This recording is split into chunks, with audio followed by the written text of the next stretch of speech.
Good evening, everybody. Welcome back to the Gallowgateshots YouTube channel and podcast. And we are back for a live reaction to Newcastle United 4, Brighton 1. I am joined by Scott. As always, I am your host, Chris. And Scott, let's just dive straight into it, mate.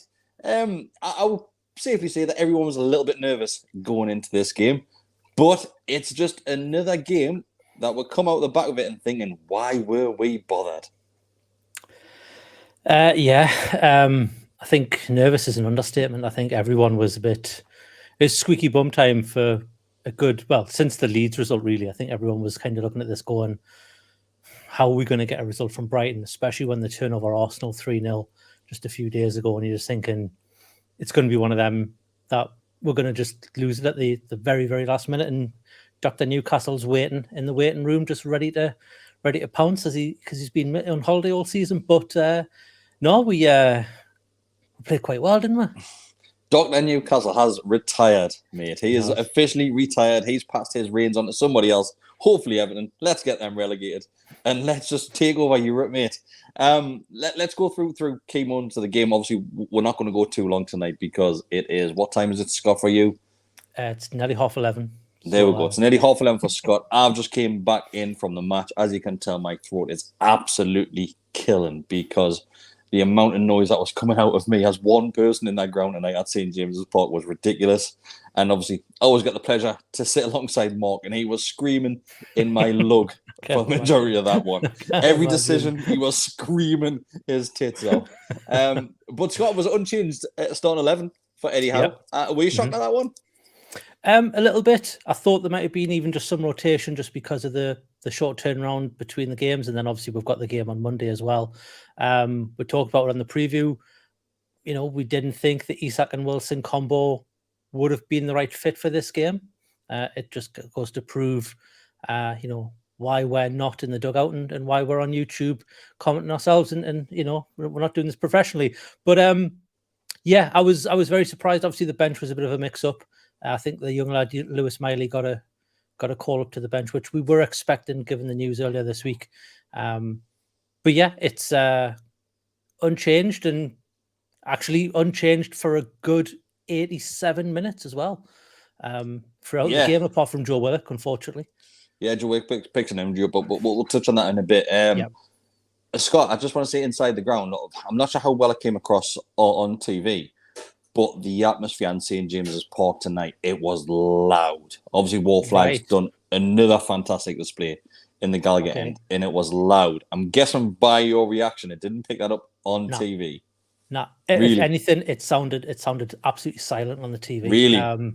You heard little bits here and there. So Sky are obviously doing what Sky love to do best and control the story by playing with the sound. It sounded really nervous. It sounded really just, you know, you could hear songs coming and going, but it just didn't seem as vicious as it has done in the past from the home side. I'm shocked at that. I'm shocked. I would argue there was a little bit maybe when they scored their goal that you could tell nerves were creeping in, and I think that was amongst the fan base and as well as the players. I think it was a little bit nervy on there. But let's get straight to the first goal.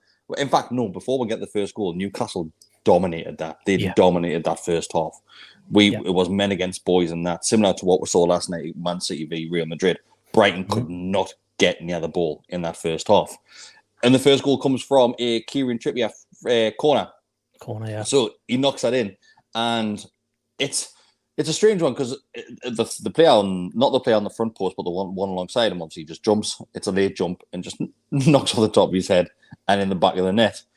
This is what we need Kieran Trippier to do more often with those deliveries. We know he's such a great player at set pieces. There's times this season been very frustrating from hitting the first man from a corner. This is why we continuously start to give him them chances on those set pieces.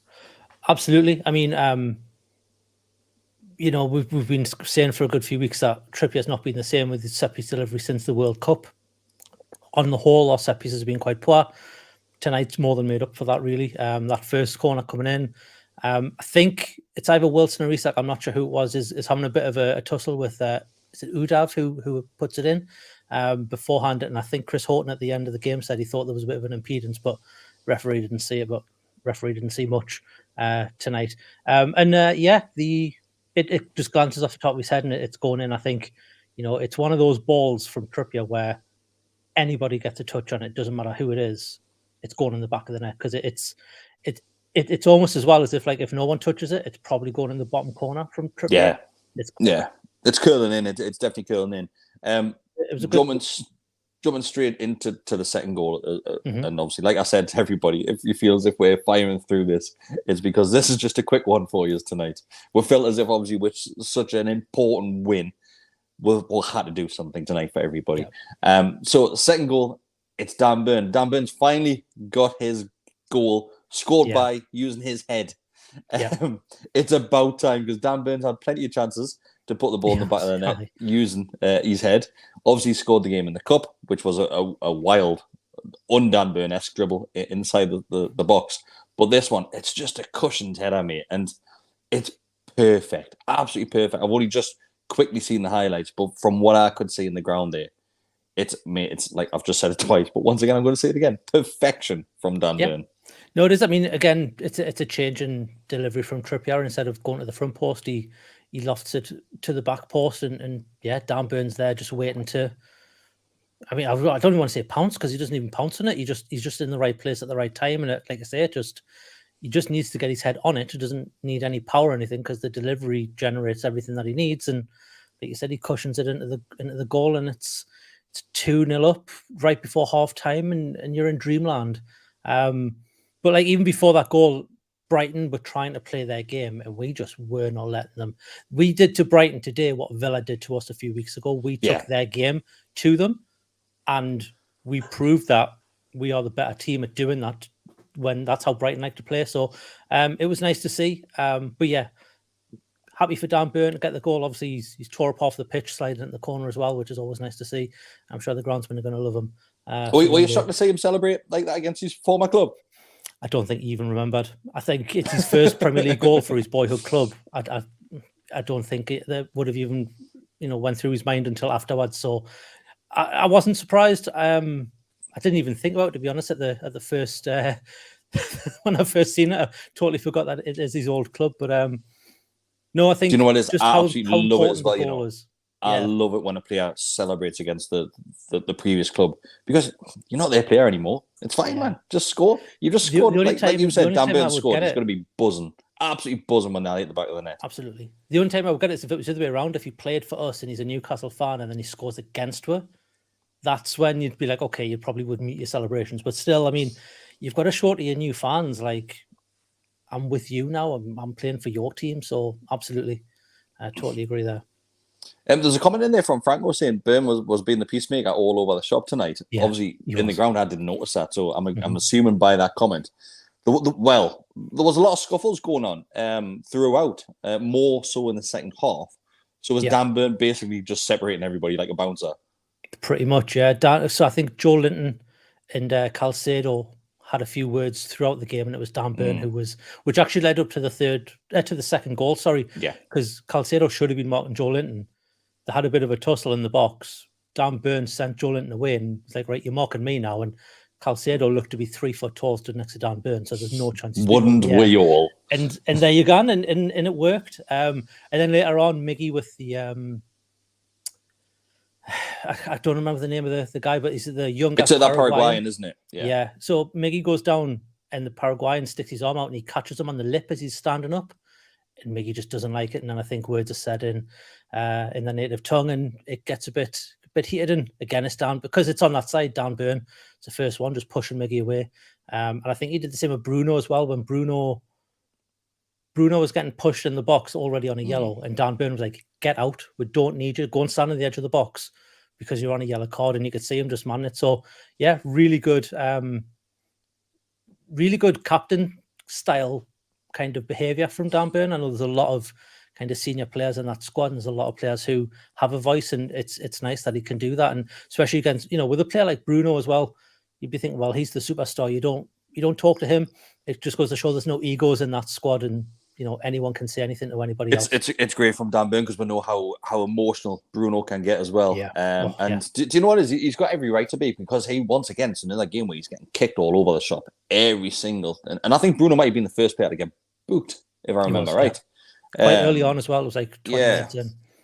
But Bruno, once again, getting kicked all over the shop, referee just not doing anything about it.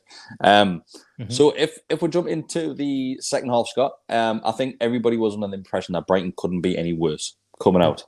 Because they were, I'm not sure if it was the fact that they were so bad, but similar to what you mentioned, the way Villa targeted us and took the game to us, it was very, very similar. It's like almost a carbon copy.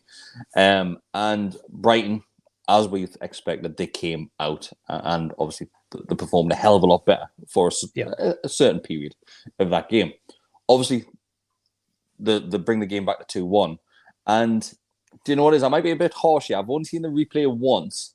I think Nick Pope is going to be very disappointed by himself on that one. Yeah, it's a great ball, which gets a player through. I'm not taking anything away from it. It's a great ball. Absolutely cuts through the centre of our defence. Yeah. But I think Nick Pope will be disappointed to concede there. It's a weird one. I think, I think also Fabian Schär would probably be looking back on that one, thinking I should probably be in a better position, expecting the pass. But we've seen it a few times this season, like that one ball through the middle of from almost like just past the halfway line, just cuts in half, and we're not reacting to it. Yeah, I can't say I've seen the save of it. I wasn't really paying attention to it, and I haven't seen it again. So I don't know how good or bad Nick Pope was to it, but it was one of those ones, because right before then, Miggy had that shot, which was, he hit right at the keeper. Maybe he could have done a bit better with that, and then Wilson obviously had the follow-up header, which just went over the bar, and they scored from that.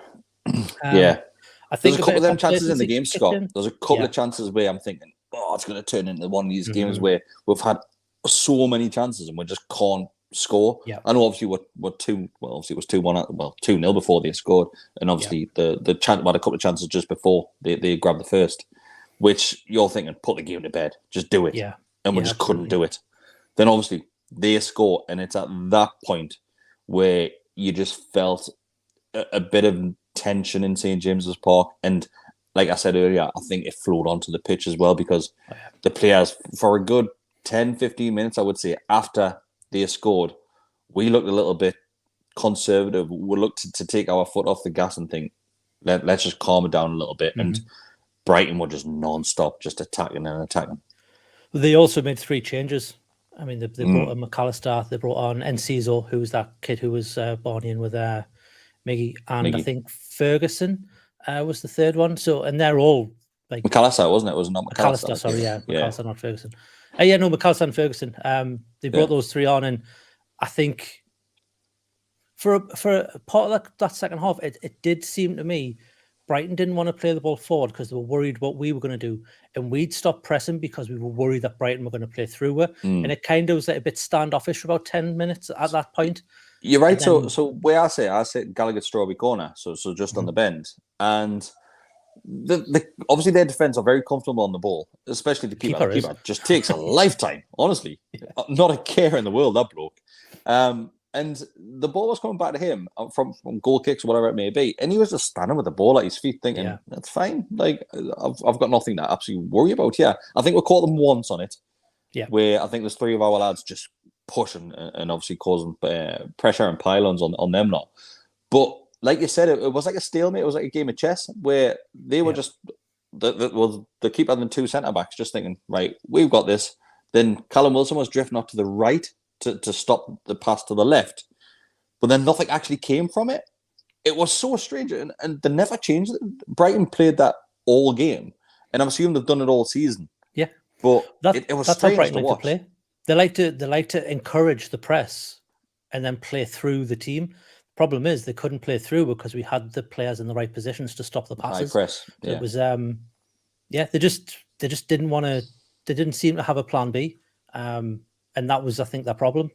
They just didn't know what to. They couldn't deal with what we were doing to them, and it's probably a tactical masterpiece from Eddie Howe, to be honest, to see that and go, well, this is how you play against them, because we saw what happened there when they got 3 goals against them, and they've done it all season.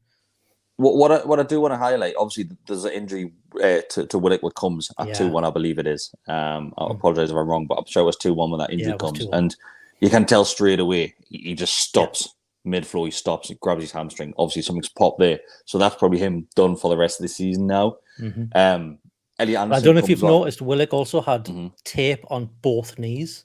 Oh, so he had like 2 V's going up both knees, so like from the knee up to probably the thigh. So he's probably felt something before the match, and then it's probably gone during the match. So I'm assuming that's worst case scenario that's him done for the season. I know there's only 2 games left, and they're coming in quick succession. A week as well.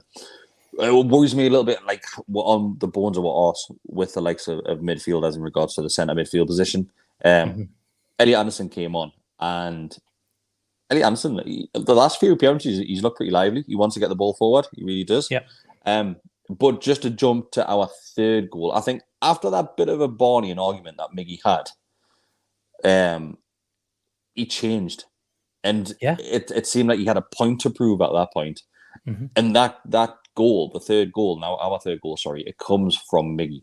Miggy just absolutely, he's like the roadrunner down that touchline, absolutely flames off his heels. And he's just away. And as soon as he slips that into Callum Wilson, it's a high percentage that Wilson's going to find the back of the net. And just as Wilson does, absolutely slots it home. And the noise that St. James's Park made when that goal went in was, mate, honestly, we would have blew the roof off that place if it had a roof, because it was absolutely electric. Yeah, I mean, we saw it last season with Miggy against Palace when he got a bit roughed up, and then he went and scored that absolute beautiful goal, which I think he got goal of the season for, or goal of the month, for. It's a nice thing. You get Miggy a bit raged up, and he plays like that. Let's do it every game, because it's good to see. But yeah, I mean, I think it's Trippier who gets the ball, plays it to Miggy, and I think it's Esputina who slips, and Miggy's away, and then you're not catching him, and then absolutely Wilson's just in the right place at the right time to receive the ball. He's still got a lot to do. It's not on a plate for him by any stretch, but runs through one-on-one with the keeper, and you're putting your mortgage on that every day of the week that Wilson's going to slot that home, and he did.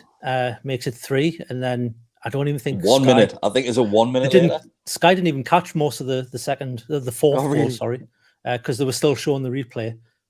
So I've like I said, I briefly looked at the highlights, and I've only seen all the goals back once. I'm not sure if does the ball come from?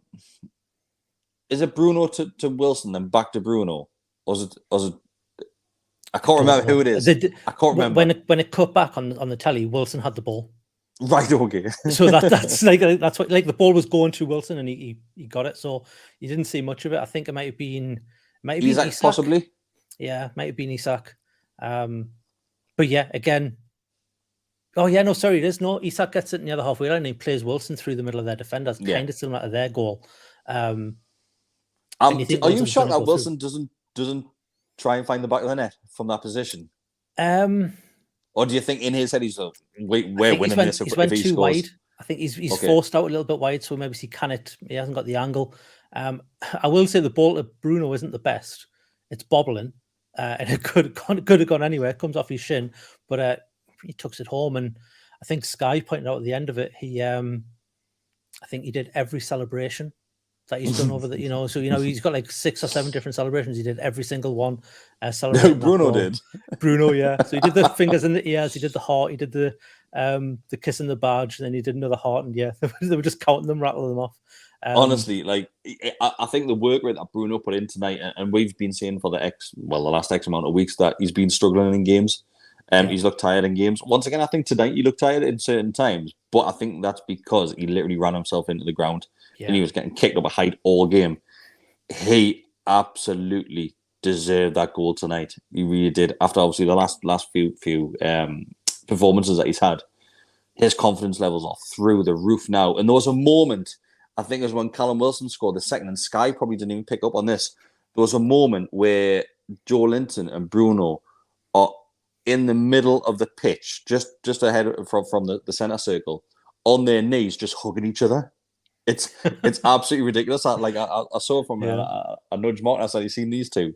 And they're just like embracing and holding each other.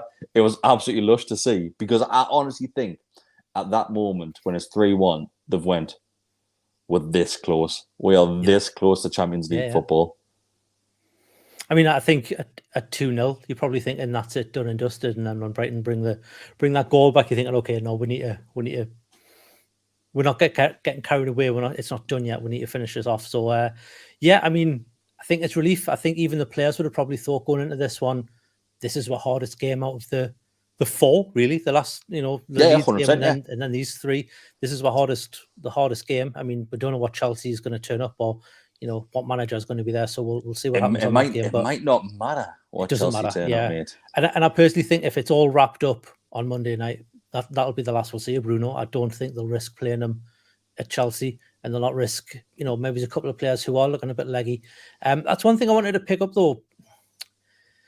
I don't like to criticize Eddie Howe, but my God, does he leave his substitutions till late? Like those subs should have been on 20 minutes earlier because we were looking leggy, and that was before the third goal went in, and we were looking like we were going to concede because Isaac was running on empty on that left hand side, absolutely empty, and I think Dan Burn was as well, and we kept getting caught on that left hand side. But mate, I'm screaming for substitutions at 2-1. We'll then go and score another 2 in quick succession and get through for possibly to make it the 5th as well. And Callum Wilson's 1-on-1 with the keeper, and obviously he doesn't find the back of the net though. But we came so close, mate. And we did. Just before we end this one and go through a couple more talking points, we've got nearly 300 people watching this one. So just like the video. All that you have to do, like the video, help us out a little bit, get some feeds of different Newcastle United fans and probably Brighton fans, which, to be fair, they'll probably not watch this one back. And become a subscriber. The Brighton manager has been very, very complimentary to us in his post-match interview as well. Yeah, which is always good to see. I've had a quick look at the quotes there and saying that he's got no complaints. Brighton weren't good enough. Newcastle were the better team, and we deserve Champions League football, I believe he said. But yeah, become a subscriber as well. Costs you absolutely nothing to do that. We've just hit 10,000. And if you want to give a little extra bit back, it is just $2.99 a month to become a member, and you get extra content. Scott, what I want to highlight is who gets your man of the match tonight. So if it wasn't for the fact that Trippier got 2 assists, it would have been Miggy, because he was all over that pitch. He was putting in tackles. He was making runs, doing all this. But I think the fact that Trippier gets his 2 assists and Nelly sets up a third, and the way that he's played the whole game, you've got to give it to Trippier. I mean, you could also argue Callum Wilson, for the goal, and the way he played and getting an assist. But no, I would say Trippier for me. Just overall play. But if it was just going off what was happening when the ball was in play, it's Miggy all day long. Yeah, I'm with you. Miggy gets that. I'm assuming Sky gave it to Trippier because of the assists. Yeah, I thought so. Franco was actually asking, sorry those that are just listening to audio because this means nothing to you. Franco is asking, how do you sign up on iPhone? Scott, you'll know better than me. Just scroll down from the video, there should be a join button. You just hit join, and then it'll take you through to YouTube to become a member. There we go. It's just $2.99 a month. If not, there'll be a link in the description as well. There'll be a link in the description that'll take you direct if you're on a computer. Scott, shall I say this? I don't want to tempt fate, okay? And obviously, Liverpool play Villa on Saturday, I believe it is. If Liverpool don't get a result there, and I mean by result 3 points, don't get 3 points at Anfield, it's in the bag, innit, really? I think it was 93 or 94% have said now we've got a chance of qualifying. I think the fact that Brighton have dropped points, that gives Villa more to play for because they can now go from UEFA Conference to Europa League. So gives them a little bit of a push, doesn't it? And I've only actually I've always thought that Villa would take points off Liverpool. Maybe it's not all 3, but I think they might hold them to a draw, which if it's a draw, like Ian said in the comments there, we only need 1 more point. But to be honest, do we care? We're going to beat Leicester. We're going to at least get 3 points off Leicester, I reckon. Bold. So yeah, so what? We thought we were going to get beat off Brighton when we didn't. We thought we were going to beat Leeds and we didn't. So yeah, why not? We'll beat Leicester. So the full-time whistle went, and as I'm walking outside of St James's Park there tonight, I can't wait for Monday already. The atmosphere on Monday night in that ground will be electric. just 3 points away from guaranteeing Champions League football. And honestly, I've heard a little bit of I'm seeing a little bit. I know exactly what War Flags have planned as well. And Nice.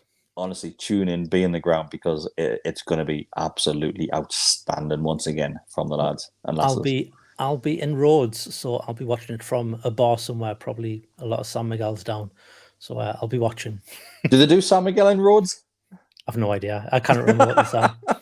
You just ask for a beer. Mythos. Mythos, Effie's, Tuborg, whatever. Yeah. Just one of them Spanish San Miguel's. Have you got that, please? I know. They'll probably have it on tap. Most places do.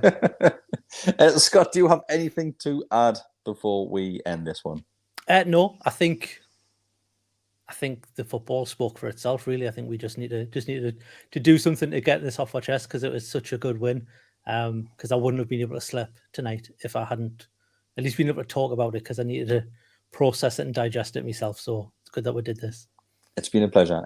Thanks everybody for joining us tonight. Like I said, there is 300 people watching. So once again, just like the video. Franco he's done it. You found the button. He's figured out how to become a member. Thank you very much, Franco. It means a lot to us. If you go on the community page as well, you'll see the link for the Telegram group as well. So be sure to join the Telegram group. Thanks everybody. It's been a pleasure as always. Plenty more stuff to come from ourselves. There's been a couple of comments about the Always Smile Faces podcast and what's happening on Monday night. We don't know. Obviously there is a match on Monday night, and we don't know what's going to happen in regards to the live show, but I'm pretty sure there will be something in the coming days, if not the day after, to basically hopefully celebrate Champions League football. Thanks everybody. What you doing? Enjoy your weekend. It's fastly approaching. How are the lads? Get in.